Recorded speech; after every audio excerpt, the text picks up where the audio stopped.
So hello everyone and welcome back. तो आज मैं टेनर के बारे में बताने वाला हूँ थोड़ा सा extra, that is about the track days.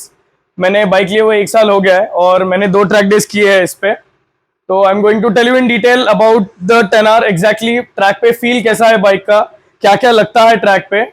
And let's start from the basics again.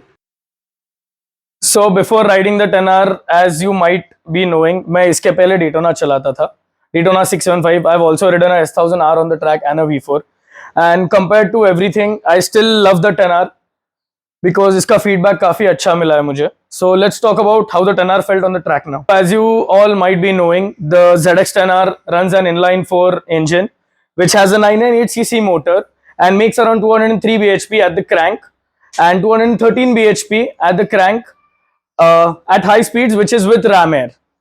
And about the electronics, इसमें आपको मिल जाता है 5 level traction control, 3 riding modes मिल जाते हैं, स्पोर्ट्स मोड, रोड मोड और rain mode, and 3 customisable rider modes जिसमें आप ट्रैक्शन कंट्रोल सेट कर सकते हो सेपरेटली और पावर सेट कर सकते हो. And also 10R comes with a bidirectional quick shifter, as that means आप अप शिफ्ट भी क्लचलेस कर सकते हो as well as down shift after 4000 RPM. बात करते हैं ट्रैक रिव्यू की. सो मेरा फर्स्ट ट्रैक डे अभी लास्ट अक्टूबर में हुआ था. मेरा बाइक काफी नया था, तभी पूरा स्टॉक था, मैंने कुछ भी नहीं किया था बाइक में, सिर्फ एग्जॉस्ट था और एयर फिल्टर था. टायर्स मेरे कंप्लीटली स्टॉक थे. तो मेरा फर्स्ट ट्रैक अक्टूबर में हो चुका था एंड ट्रस्ट मी, मैंने जितना एक्सपेक्ट किया था 10R से उससे काफी ज्यादा एक्सेल किया है परफॉर्मेंस में 10R ने. Compare to all the other litre class 10R थोड़ा सा स्लो है, जैसे सबको पता ही रहेगा, but then still for that price tag what 10R offers you is just amazing. तो चलिए इंजन की बात करते हैं, ट्रैक पे कैसा फील होता है. So engine is quite torquey और गियरिंग थोड़ा सा शॉर्ट है, तो you have to shift really early, but then mid range और टॉप एंड 10R का काफी अच्छा है. And as everyone has a question, 10R का टॉप स्पीड क्या है, तो यस 100% मैं बोल रहा हूँ 10R 300 के ऊपर जाता है. मैंने खुद किया है, I am attaching the clip in the video, आप जिसमें देख सकते हो कि 300 के थोड़ा सा ऊपर जाता है 10R.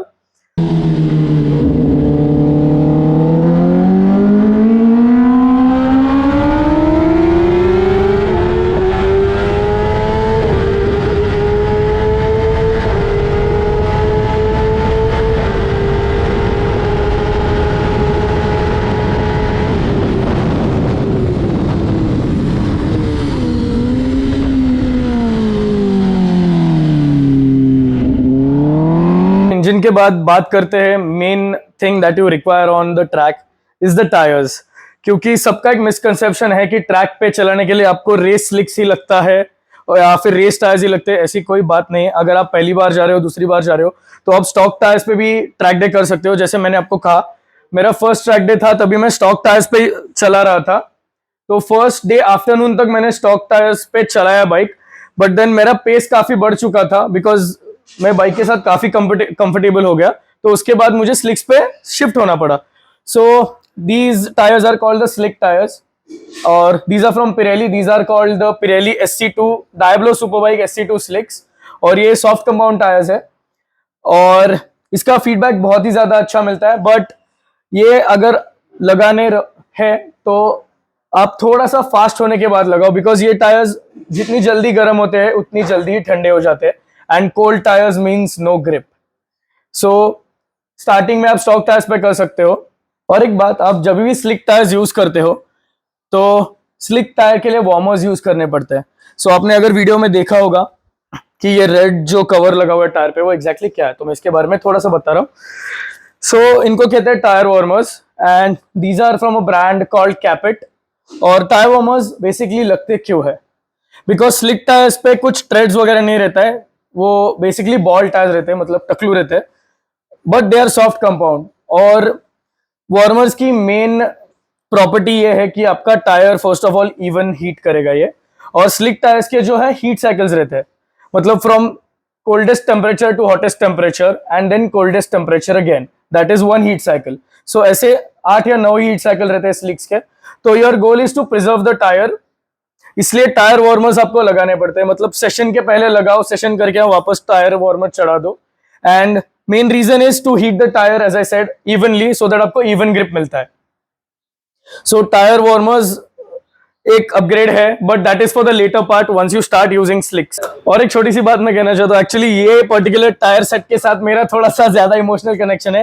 As you can see I have written my time on this is 2 minute 5 seconds and 150 milli seconds.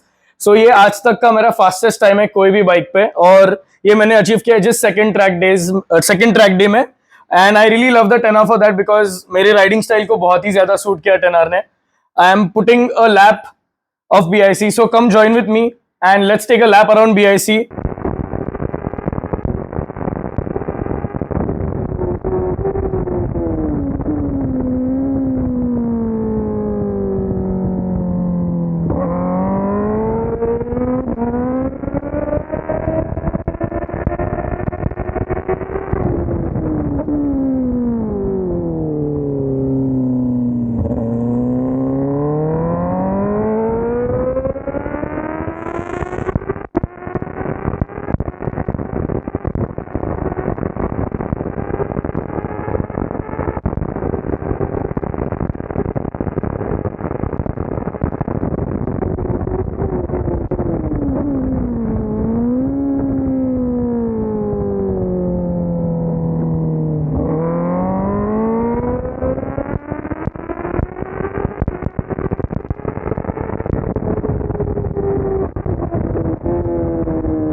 So now after seeing the lap at BIC, बात करते हैं बाइक का हैंडलिंग कैसा है। तो this bike actually is little bit heavy in the corners. थोड़ा सा चासी 10R का हैवी है, तो एजिलिटी में थोड़ा सा मार खाता है 10R। Wouldn't say it's bad, but little heavy compared to S1000RR or the V4. They are तो superb in handling. But then 10R being little heavy, corners में बहुत ही ज्यादा stable जाता है, less agile and more stable. But for my riding style, I am a very aggressive rider, like riding position में, तो I do elbow downs a lot. तो तभी मुझे स्टेबिलिटी का काफी ज्यादा समझ जाता है और हेल्प होता है।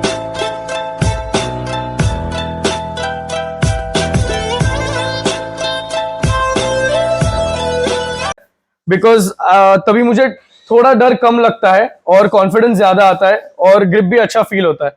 So actually being heavy, I prefer the 10R in the corners. Talking about cornering, electronics के बारे में थोड़ा बोलता हूँ। सो 511 ट्रैक्शन कंट्रोल आता है 10R में, as I said. So my personal settings are, मैं चलाता हूँ राइडर मोड पे, पावरफुल रहता है, power is on F mode and traction control is on 2 और 3। But trust me, the traction control on the 10R is not at all intrusive. जितना मैंने चला है अभी तक, तो बहुत ही ज्यादा मतलब आपको स्टॉप कर रहा है पुश करने से या थ्रॉटल खोलने से, ऐसा कुछ भी नहीं है। So that's great.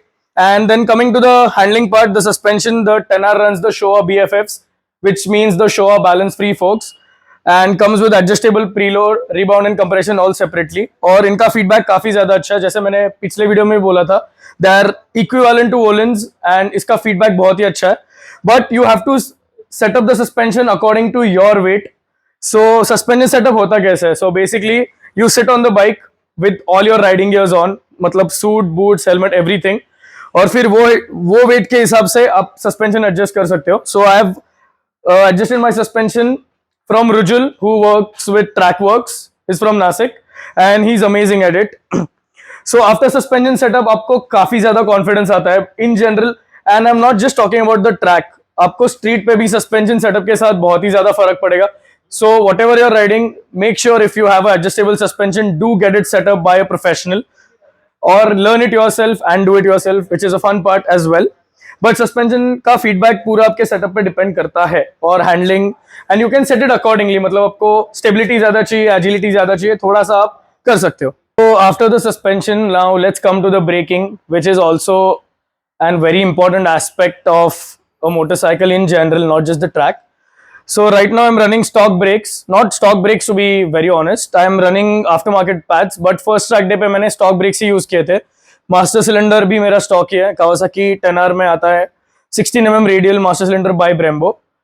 तो स्टार्टिंग के लिए स्टॉक ब्रेक्स तो काफी अच्छे हैं. फर्स्ट इनिशियल ट्रैक डेज के लिए बहुत अच्छे हैं, but as you go faster, as you shift to the slicks, you have to upgrade your brakes as well. तो I have put brake pads from Carbone Lorraine which are dual centred, and उसका bite काफी अच्छा है. So why do you need better brakes? सो जैसे आप fast होते जाते हो, आपका ब्रेकिंग मार्कर आगे आगे चला जाता है. So you start braking late. Once you get used to the bike and आपका कॉन्फिडेंस थोड़ा बढ़ जाता है, तो you can brake late and save some seconds. So I have not upgraded the brakes yet. अभी तो stock ही है, सिर्फ pads ही change किए थे, master cylinder stock है.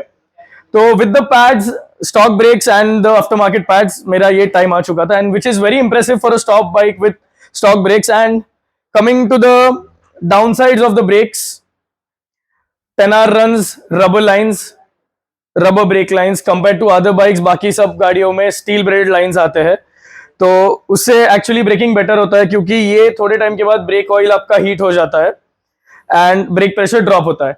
So how do you tackle this? So on the stock brakes pads तो एक चीज हो गया. Second thing is brake oil. You can put a higher temperature sustenance brake oil, उससे आपको थोड़ा हेल्प होगा. But end of the day आप जैसे फास्ट हो गए, आपको लाइंस अपग्रेड करने ही पड़ेंगे, ब्रेक पैड्स भी अपग्रेड करने ही पड़ेंगे. तो अभी in my case I have just upgraded the brake oil. I have put brake oil from Maxima, race oil है, उसका टेम्परेचर सस्टेनेंस थोड़ा हाई है, इसके लिए ब्रेक्स थोड़ा ज्यादा चलता है. And brake pads from CL as I said, and my master cylinder is stock. But in my next upgrade I will be upgrading the bike to the steel braided lines and the Brembo RCS 19 or RCS 17 master cylinder, which will help me brake better and brake late. Coming to the overall conclusion about the ZX10R and my experience with the 10R on the track, actually I am really happy with the bike because 10R is quite underrated in India because बाकी सब bikes काफी powerful है इससे. तो मेरा भी personal genuine honest experience बता रहा हूँ. On the track also when I was doing 300, Ducatis were doing 320, 325 और मेरे side से जा रहे थे. But that doesn't mean the 10R is slow. 10R is also fast. But competitive racing करने के लिए I think V4 और S1000RR are a little bit better than the 10R. But अगर आपको normal track days करना है, street ride भी करना है, तो 10R is the bike you should definitely consider buying. As for the budget as well, this literally costs the half of whatever else cost. Like ये segment में जो भी powerful bikes है, this costs half of them. So overall total track experience from my side has been really great. Apart from the downsides, I told you, once again telling you that. So downsides to the brakes and the heavy chassis and the suspension, actually I forgot to tell you, thoda sa stiff hai mere weight ke liye. That is also one thing you need to upgrade in the future. If you want to really push hard, you need to change the springs as well. तो अभी वो stage पे मैं नहीं पहुंचा हूं, but breaks तो मुझे अपग्रेड करने पड़ेंगे. But anyways, overall it's a great bike on the track and on the streets. अभी I have put in around 5,300 kilometers on the bike. मैं रोड पे भी चलाता हूँ और ट्रैक पे भी चलाता हूँ. तो overall it's a great machine. So one more thing I really was excited to show you all is this helmet because it looks super pretty. So this is the Shark Racer Pro Zarco. It's a World Championship Edition 2016-15, and just look how beautiful it looks. So this is my primary helmet which I really use on the track because it's super light. I'll be making one review about this as well in some other videos soon. So till then, this is all from my side. Now is my time. My name is Atharva, and see you all soon in a super cool video just like this.